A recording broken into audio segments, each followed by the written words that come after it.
নমস্কাৰ এটা নতুন ভিডিঅ'লৈ আপোনালোকক পুনৰবাৰ স্বাগতম জনাইছো আশা কৰোঁ আপোনালোক সকলো ভালে কুশলে আছে আৰু আপোনালোকৰ আশীৰ্বাদত ময়ো এয়া ভালে কুশলে আছো জানেই আৰম্ভণি কি বুলি কৰিম যে গৰম খুব বেছি দিনটো একেবাৰে বহুতেই গৰম থাকিব নোৱাৰা গতিকে সকলোতে একেই বৰষুণ দিলেও এয়া ৰ'দ দিলেও এয়া একদম অৱস্থা নাই এতিয়া ভিডিঅ'টো বনোৱা সময়তো এনেকুৱা হয় যে ফেনখন যদি বেছি স্পীডত দিও ফেনৰ শব্দত ভিডিঅ'টো কম আহিব ফেনখন যদি কমকৈ দিও তেনেহলে গুটেই ঘামি জামি অৱস্থা নোৱা হৈ যাব এই 10 মিনিটত গতিকে যিকি নহওক আৰু বতৰ কথাই বতৰে কৰি থাকিব আমাৰ যিখিনি কাম আমি কৰিবই লাগিব আৰু এতিয়া কথা হল যে যোৱাকালি মই কৈছিলো আসলতে যে মই এটা ভিডিঅ' প্ৰস্তুত কৰিম যেটো ভিডিঅ' আসলতে আপোনালোকৰ বহুত বেছি প্ৰশ্ন এই প্ৰশ্নখিনি উত্তৰ বিশেষকৈ মহিলাসকলৰ এই বিষয়টোৰ ওপৰত মানে বিভিন্ন ধৰণৰ প্ৰশ্ন পুৰুষসকলেও কৰে আসলতে এই প্ৰশ্নটোকে নিজৰ পৰিয়ালক লৈ বা নিজৰ পৰিবাৰৰ কথাখিনিক লৈ সেই কথাখিনি মই আসলতে ক'বলৈ ওলাইছো খুব বেছি দৰকাৰী এই কথাখিনি আপোনালোকে ধ্যান দি শুনিব আৰু গোটেই ভিডিঅ'টো যেতিয়ালৈকে আপোনালোকে নাচায় তাৰ মাজতে কথা কিছুমান ৰৈ যায় অকণ আৰু কাটি কাটি চালে কি হয় যে মই যিখিনি কথা ইয়াতে কৈ দিছো সেই কথাটোই আকৌ আপুনি এই ভিডিঅ'টো চাই যে আপোনাৰ ভিডিঅ'টা চাইছিল এই কথাটো মই জানিবলৈ বিচাৰিছো কিন্তু সেই কথাটোই এই ভিডিঅ'টোতে আছে গতিকে কাটি দিয়াৰ আগতে যদি জানিবলৈ ইচ্ছা কৰে কথাখিনি ভিডিঅ'টো সম্পূৰ্ণকৈ চালে আসলতে আপোনালোকৰ সুবিধা হয় কাৰণ মোক সকলো সময়তে ফোনটো নাপায় হেতুক লৈ আপোনালোকৰ বিভিন্ন ধৰণৰ আপত্তি থাকে কাৰণ মই জানো কাৰণ বিভিন্ন ধৰণৰ বহু ফোন আহি থাকে ৰাতিপুৱাৰ পৰা পেলাই ব্যৱসায়ী মানুহ বিভিন্ন ধৰণৰ কথা থাকে গতিকে সেই কথাটোৰ কাৰণে বেয়া নাপাব কেতিয়াবা ফোনটো উঠোৱাত দেৰি হয় কেতিয়াবা মানে দেখি থাকিও উঠাব নোৱাৰো আপোনাৰ ফোনটো কাৰণ সন্মুখত দুই এজন মানুহ আহে ধৰিলক কথা পাতে ঘৰতে গতিকে কথাখিনি ভিডিঅ'টো সম্পূৰ্ণকৈ চাব আসলতে তাৰ মাজতো যদি কিবা থাকি যায় ৰৈ যায় কিবা কনফিউজন তেতিয়া হলে মোক জনাব মই যিমান পাৰো খাদ্যানুসাৰে আপোনাক জনাবলৈ চেষ্টা কৰিম কাৰণ এই কাৰণে কৈছো যে কোনোবা এজন লোকে যদি মঙ্গলবাৰৰ পৰা সংকল্প লম বুলি ভাবে তেওঁ সোমবাৰে মোক হয়তো ৰাতি মেছেজ কৰি থয় কিন্তু মই সোমবাৰে ৰাতি যদি মেছেজটো নাচাওঁ বা কেতিয়াবা 2-3 দিন পিছত মেছেজটো চাওঁ তেতিয়া সেই মঙ্গলবাৰটো কিন্তু পাৰ হৈ যায় কিন্তু ইয়াৰ কাৰণটো কি যে তেওঁ সম্পূৰ্ণকৈ ভিডিঅ'টো নাচাই ভিডিঅ'টো নচোৱাৰ কাৰণে তেওঁ কনফিউজনখিনি দূৰ কৰিবৰ কাৰণে মানে ফোনটো কৰিব বিচাৰে বা মেছেজটো কৰি জানিব বিচাৰে গতিকে দেৰি নকৰো কথাখিনি কওঁ আৰু ইয়াৰ কথাটো প্ৰথম যেটো কথাটো হৈছে যে সংকল্প আমাৰ কেতিয়া আধৰুৱা হৈ যায় বা কেতিয়া আমাৰ সংকল্পটো সম্পূৰ্ণ হৈ নুঠে এই কথাটো মানে বিভিন্ন ধৰণৰ মানে কথা আহে এই কাৰণেই কাৰণ মহিলাসকলৰ যেটো আপোনালোকৰ মানে যেটো মাহেকীয়াৰ যেটো সমস্যা হয় সেই কথাটোৰ কাৰণে এই প্ৰশ্নটো বাৰে বাৰে আহি থাকে প্ৰত্যেক দিনাই এই প্ৰশ্নটো দুটা তিনটা হলো মেছেজ হলো বা ফোনত হলো আহে ইয়াৰ কাৰণটো কি যে আপোনাৰ ঘৰখনত খুব বেছি এটা বিপদ হৈছে যি বিপদৰ কাৰণে আপুনি পটককৈ আপুনি হনুমানজীৰ এটা সংকল্প লোৱাৰ ভিডিঅ' পালে আপুনি আসলতে বিপদত পৰি আছে আপুনিনো কি কৰিব আপোনাৰ হাতত সময় চাবলৈ বা আপোনাৰ যে সেই সময়খিনি তেনেকুৱা এটা বা মাহেকীয়াৰ সমস্যাটো আহিব আপোনাৰ ভাবিবলৈও সময় নাই কিন্তু তেতিয়া কি হয় আপুনি পটককৈ আপুনি কথাখিনি জানি লৈ বা বুজি লৈ আপুনি ধুনীয়াকৈ সংকল্পৰ কাৰণে এখন থাপনা পাতি সংকল্প লৈ ললে কিছুমান এনেকুৱা হৈ যায় যে আপুনি 11 দিনৰ সংকল্প লৈছে প্ৰথম দিনটো কৰোতে 2 নম্বৰ দিনা আপোনাৰ তেনেকুৱা ধৰণৰ মাহেকীয়া যেটো আপোনালোকৰ অসুবিধাটো সেই অসুবিধাটো হৈ গৈছে আৰু কিছুমানৰ এনেকুৱা হৈ যায় যে 2 দিন লোৱাৰ পিছত 3 দিন লোৱাৰ পিছত কিছুমানৰ এনেকুৱা হৈ যায় যে আজি আপোনাৰ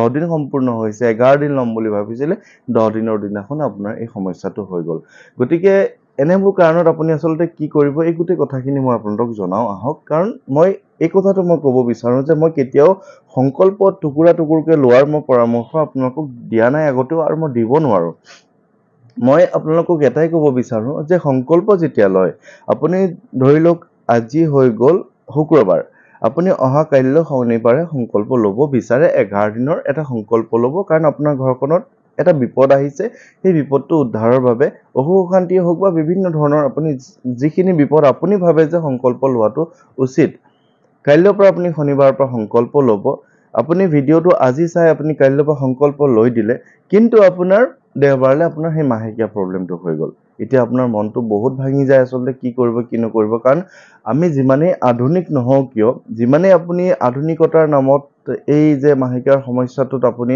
কোনো ধৰণৰ নিয়ম নীতি পালন কৰিব নালাগে বুলি আপুনি যিমানেই ভিডিঅ' নাচাওক আমি অসমীয়া মানুহসকল আমি যিসকলে এই নিয়মটো পালন কৰা সৰুৰ পৰা দেখি আহিছো কোনো ধৰণৰ ইয়াতে পুৰুষ মহিলাক আমি ভাগ কৰিব বিচৰা নাই সকলো সমান কিন্তু এই কথাটো আমাৰ অতীজৰ পৰা চলি আহিছে মা কামাখ্যাৰ লগতো জড়িত হৈ আছে আপুনি জানে যে এই মাহৰ সেই 22 তাৰিখৰ পৰা অম্বুবাচী মেলা য'ত মা কামাখ্যাকো ৰজস্বলা হোৱা বুলি কোৱা হয় আৰু এই সময়খিনিত আমি মায়ে দুখ পাব বুলি বা কামাখ্যা মায়ে দুখ পাব বুলি আমি আনকি মাটিত কোৰ নামাৰোঁ বা বিভিন্ন ধৰণৰ আমি এনেকুৱা কিছুমান কাম নকৰোঁ, নিয়ম নীতিত চলোঁ।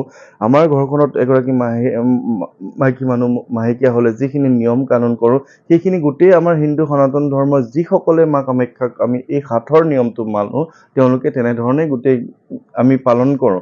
এই সময়খিনিত শুভ কাম কিছুমান আমি নকৰোঁ। ঠিক তেনেকৈ মই কৈছোঁ যে যিমানেই আমি আধুনিক নহওঁ কিয়, যিমানেই আপোনাক নকওঁ কিয় যে আপুনি এইবোৰ মানিব নালাগে, এইবোৰ অন্ধবিশ্বাস, এইবিলাক বিজ্ঞানীৰ দিনত একো নাই বা তেনেকুৱা ধৰণৰ নকওঁ কিয়, আমি সেইখিনি মানি আহিছোঁ, আমি মানিমেই বা আমাৰ আমাৰ কথাটো কোনো ধৰণৰ ইয়াতে মই কাকো বাধ্যবাধকতা কৰি দিয়া নাই, অন্ধবিশ্বাস কৰিবলৈ দিয়া নাই, কিন্তু যিটো আমি নিয়ম পালন কৰি আহিছোঁ আমাৰ সমাজে, সেই নিয়মটো আচলতে আমি পালন কৰাটো আমাৰ বাবে শুভ বুলি মানি লওঁ। কোনোবাই পালন নকৰে সেইটো সম্পূৰ্ণ ব্যক্তিগত কথা, সেইটো তাত মই মাত নাপাতোঁ, কিন্তু যিসকলে আমি কৰোঁ তেওঁলোকে এই সময়খিনিত সংকল্প লোৱাটো আচলতে উচিত নহয় কোনো কাৰণে। যিহেতু হনুমানজীৰ এটা সংকল্প লওঁ, হনুমানজী বুলিয়ে নহয়, ভগৱানৰ থাপনাত আপুনি চাকি গছ এই সময়খিনিত আপোনাৰ নজ্বলায়, গতিকে আপুনি কেনেধৰণে আপুনি সংকল্প ল'ব? গতিকে এই সমস্যাটো আপোনালোকে আচলতে মহিলাসকলে জানে যে মোৰ যোৱা মাহত এনেকুৱা এটা সমস্যা হৈছিলে ইমান তাৰিখে, আৰু ইমান তাৰিখৰ পৰা মই সম্পূৰ্ণ সুস্থ হৈছিলোঁ আৰু ইমান দিনলৈকে মোৰ আৰু এনেকুৱা ধৰণৰ সমস্যা নাই। মই অন্ততঃ মাজত 20টা দিন পাম, গতিকে মই এই 20টা দিনৰ মাজতে মঙলবাৰ বা শনিবাৰ এটা চাই সংকল্প 11 দিনীয়া এটা আৰম্ভ কৰিম। তাৰ মাজতো যদি ভাবে খুব বেছি আগবাঢ়ি গ'ল, তাৰ মাজতো আপুনি যদি ভাবে যে সময় কম আছে, আপুনি 7 দিনীয়া লৈ লওক, মঙলবাৰ বা শনিবাৰ যিকোনো এটা দিনত চাই। কিন্তু যেতিয়া আপোনাৰ এই সমস্যাটো আহিব, সেই সমস্যাখিনিৰ কিন্তু আপুনি সংকল্পটো আপোনাৰ আধৰুৱা হৈ যাব। 3 দিন হৈ গ'ল, বাকী 4 দিন থাকি গ'ল 7 দিনৰ সংকল্পত, আপুনি তাৰপিছত আকৌ ঠিক ঠাক হোৱাৰ পিছত আপুনি আকৌ 4 দিন ল'লে কিন্তু মই পৰামৰ্শ নিদিওঁ যে আপুনি আকৌ নেক্সট 4 দিন লৈ লওক। মই আপোনাক এটাই পৰামৰ্শ দিম যে আপুনি যদি সংকল্পটো লোৱাৰ দিনাই আপুনি ভাবিছে যে মই 11 দিনৰ সংকল্প ল'ম, আপুনি কিন্তু 11 দিন আপুনি সম্পূৰ্ণ কৰিবই লাগিব। তাৰ মাজত আপোনাৰ বিপদ আপদ যিয়েই নাহক কিয় এনেধৰণৰ, কিন্তু আপুনি সেই সংকল্পটো কিন্তু আধৰুৱা হৈ যায়। যদি আৰু এটা কথা আহে যে মানুহৰ পৰিয়ালত কোনোবা মানুহ যদি ঢুকায়, তেনেধৰণৰ একেধৰণৰ কথা যে মানুহ যদি পৰিয়ালৰ কোনো ঢুকাই যায়, সেই সংকল্পটো আপোনাৰ আধৰুৱা হৈ যায়। যেতিয়া আপোনাৰ তেওঁলোকৰ দহা কাজ স্বাৰ্থ সকলোখিনি যাব, সেই সংকল্পৰ থাপনাখন কিন্তু আপুনি শুদ্ধিকৰণ কৰি নিজৰ ফালৰ পৰা সেইখিনি আঁতৰাই আকৌ গংগা জলেৰে চাফা কৰি আকৌ নতুনকৈ আপুনি সেই থাপনাখন কিন্তু পাতিব লাগিব। সেই কথাটো মই আপোনালোকক ক'বলৈ কাৰণে আজি এই ভিডিঅ'টো বনাইছোঁ। আচলতে খুব বেছি জৰুৰী কথা এই কথাকেইটা, কাৰণ বহুতেই এনেকুৱা ধৰণৰ কৰি দিয়ে যে এদিন থাকি গ'ল কাৰণে পিছত আকৌ এদিন লৈ লৈছে। মই প্ৰথমতে কোনোবা এগৰাকী মানুহক কিন্তু মই পৰামৰ্শ দিছিলোঁ, তেওঁৰ খুব বেছি বিপদ আছিলে, কান্দি কান্দি মোক ফোন কৰিছিলে। মই কৈছিলোঁ হ'ব আপুনি এদিন পিছত আপুনি লৈ লওক, একো নহয়। কিন্তু মই আজি আপোনালোকক কওঁ যে আপুনি সংকল্প কেতিয়াও আধৰুৱা নকৰিব। 11 দিন যদি আপুনি 7 বাৰকৈ পঢ়িম বুলি ভাবিছে, 3 নম্বৰ বাৰ পঢ়োঁতে আপোনাৰ ভাগৰ লাগে যে নহয় কাইলৈৰ পৰা আৰু মই 3 বাৰকৈ পঢ়িম, সেই কথাটো কিন্তু নহয়। আপুনি যদি নোৱাৰে তেনেহ'লে আপুনি ভাবক যে মই 3 বাৰকেই পঢ়িম, 3 বাৰকেই আপুনি 11 দিন সম্পূৰ্ণ শেষ কৰিব। আপুনি যদি ভাবে যে মই মাছ মাংস নোখোৱাকৈ মই 11 দিন থাকিব নোৱাৰোঁ বা ঘৰখনত কোনো থাকিব নোৱাৰে, তেনেহ'লে আপুনি 3 দিনৰে সংকল্প লওক বা 5 দিনৰে লওক বা 7 দিনৰে লওক। কিন্তু যিটো আপুনি প্ৰথম দিনাই মনতে থিৰাং কৰিব, ধৰি লওক কাইলৈ শনিবাৰ, আজি শুক্ৰবাৰে যে থিৰাং কৰিছোঁ যে মই 11 দিনৰ 7 বাৰকৈ পঢ়াৰ সংকল্প ল'ম, সেই সংকল্পটো যেতিয়া আপুনি সংকল্প লোৱাৰ আগমুহূৰ্তত ভগৱানৰ ওচৰত ক'ম, মইতো কৈছোঁৱেই যে কেনেধৰণে সংকল্প ল'ব, কিমান দিনৰ সংকল্প লৈছে, কি কাৰণে সংকল্প লৈছে, আপুনি তেখেতৰ ওচৰত জনাব লাগিব। যে জনাই ল'লে সেই সংকল্পটো আপোনাৰ সম্পূৰ্ণ নোহোৱালৈকে আপুনি কিন্তু উঠিব নালাগে। প্ৰথম দিনা 11 দিন যদি লয় 7 বাৰকৈ পঢ়িব, দ্বিতীয় দিনা সেই তেনেকৈ 7 বাৰকৈ, এনেধৰণে পাঠ কৰি কৰি কৰি আপোনাৰ যেতিয়া আপোনাৰ 11 নম্বৰ দিন শেষ হ'ব, সেই দিনা আপুনি সমাপ্ত কৰাৰ পিছতহে আপোনাৰ সংকল্পটো আচলতে যিটো নিয়মটো আপোনাৰ সামৰণি ঘটিল। তাৰ মাজত আপোনাৰ যদি কিবা বিপদ আহে বা বিভিন্ন ধৰণৰ এই মাহেকীয়া সমস্যাটো আহে, তেতিয়া কিন্তু আপুনি সংকল্প আধৰুৱা হৈ যাব। গতিকে মই আপোনালোকক এটা পৰামৰ্শ দিব পাৰোঁ। সেই পৰামৰ্শটো হৈছে যে আপুনি নিজে যিহেতু জানে যে আগন্তুক 20 দিনলৈ মোৰ আৰু এনেকুৱা ধৰণৰ সমস্যা নহয় বা আগন্তুক 15 দিনলৈ মোৰ এই মাহেকীয়াৰ সমস্যাটো নহয়, গতিকে মই তাৰ মাজতে 7 দিন বা 11 দিনৰ যিটো সংকল্প, সেই সংকল্পটো লৈ ল'ম। কিন্তু তাৰ মাজতো কিছুমানৰ অকমান এই বিষয়ত মানে কিছুমান অসুবিধাও থাকে, ইৰেগুলাৰ থাকে, তাৰ মাজতো কিছুমান হৈ যায়। সেই ক্ষেত্ৰত আৰু মই একো ক'ব নোৱাৰোঁ, কিন্তু প্ৰায় সকল লোকেতো জানে যে মই ইমান দিনৰ পিছতে হ'ব। গতিকে পতককে ভিডিঅ' এটা সংকল্প পাওঁতেই অস্থিৰ হৈ অধৈৰ্য হৈ সংকল্প আৰম্ভ কৰি নিদিব।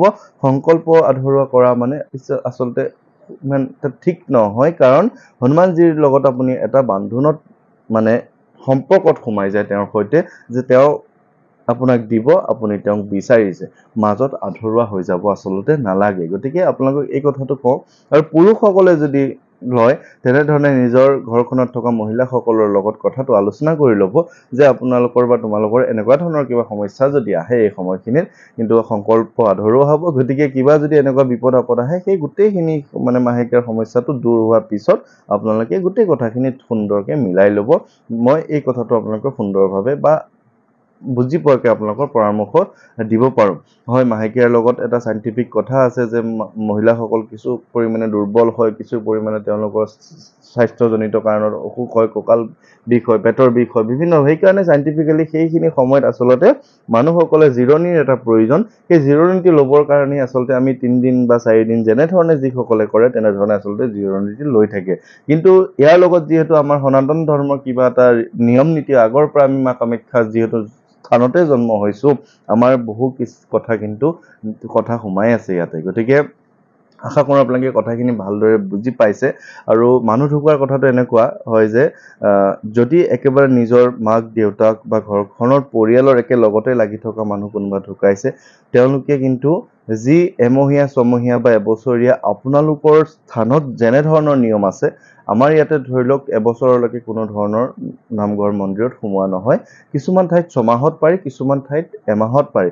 গতিকে সেই কথাটোত মই মাত মাতিবলৈ অকণমান অসুবিধা, কিন্তু আপোনালোকৰ সমাজখনে যেনেধৰণে সেই বিষয়টো বা তেনেধৰণে চাকি গছ মানে জ্বলোৱাৰ অনুমতিটো আপোনালোকক দিয়ে, তেনেধৰণে যদি আপোনাক চাকি গছ জ্বলোৱাৰ অনুমতিটো আপোনাৰ থাপনাত তেওঁলোকে দিয়ে এমাহত, তেনেহ'লে আপোনালোকে সংকল্প ল'ব পাৰে।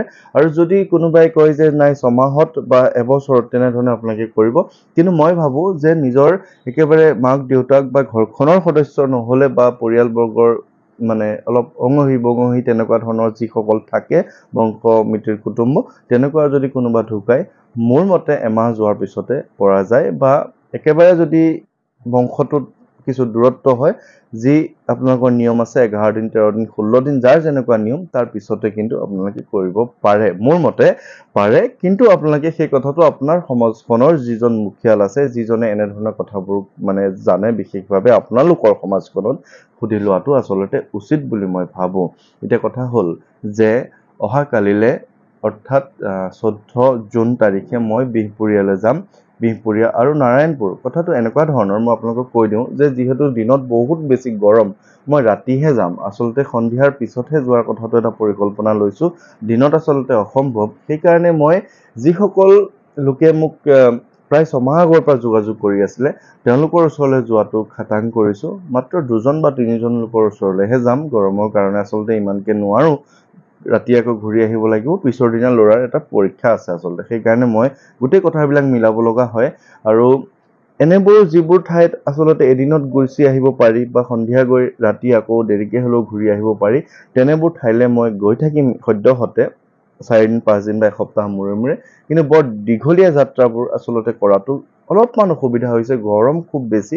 আপোনালোকেও মোক পৰামৰ্শ দি আছে বেছি দূৰলৈ নাযাবলৈ। ঠিক তেনেকৈ মই মানে যোৱাটো আচলতে চিন্তা কৰিব লগা হৈছে আচলতে।